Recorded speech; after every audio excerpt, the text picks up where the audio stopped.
Andhra chicken சுக்கா எப்படி பண்ணுறதுன்னு பார்த்துடலாம் வாங்க.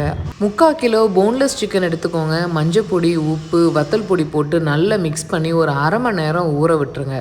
ஒரு கடாயில் கொத்தமல்லி, பெருஞ்சீரகம், சீரகம், மிளகு, வத்தல் போட்டு நல்லா வறுத்துருங்க. ஸோ மீடியம் ஃப்ளேம்லேயே இருக்கட்டும், ரொம்ப கருவிடக்கூடாது. ஸோ இது ஒரு மிக்ஸி ஜாருக்கு மாற்றிட்டு நல்லா பொடியாக திரிச்சு வச்சுக்கோங்க. ஒரு கடாயில் நல்லெண்ணெய் ஆட் பண்ணிக்கோங்க. பொடியாக கட் பண்ண வெங்காயம், பச்சை மிளகா, கருவேப்பிலை போட்டு நல்லா வதக்கிக்கோங்க. நம்ம மேக்னேட் பண்ண சிக்கனை அதில் ஆட் பண்ணிடுங்க. இஞ்சி பூண்டு பேஸ்ட் ஆட் பண்ணிவிட்டு அதை நல்லா வதக்கிடுங்க. அப்புறம் நம்ம திரிச்ச பொடியை ஒரு 2 டேபிள் ஸ்பூன் ஆட் பண்ணிவிட்டு லைட்டாக மிக்ஸ் பண்ணி பெரட்டி விட்டுக்கோங்க. இந்த மசாலா நல்ல சிக்கனில் கோட் ஆகட்டும்.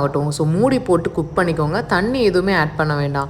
அதுவாகவே தண்ணி ரிலீஸ் ஆகி நல்லா வெந்து வரும். அதுக்கப்புறம் மீதி இருக்கிற மசாலாவை போட்டு நல்லா பெரட்டி எடுத்துருங்க. ஆட்டோமேட்டிக்காக மசாலாவோட ராஸ்மெல் போன உடனே எண்ணெய் பிரிஞ்சு வரும். ஒரு அரை எலுமிச்சை பழத்தை புரிஞ்சு எடுத்தீங்கன்னா நம்மளுடைய யம்மி சூப்பரான ஆந்திரா சிக்கன் ரெடி ஆகிட்டு. ஸோ கண்டிப்பாக ட்ரை பண்ணிவிட்டு எப்படி இருந்துன்னு கமெண்ட் பண்ணுங்கள். பாய்.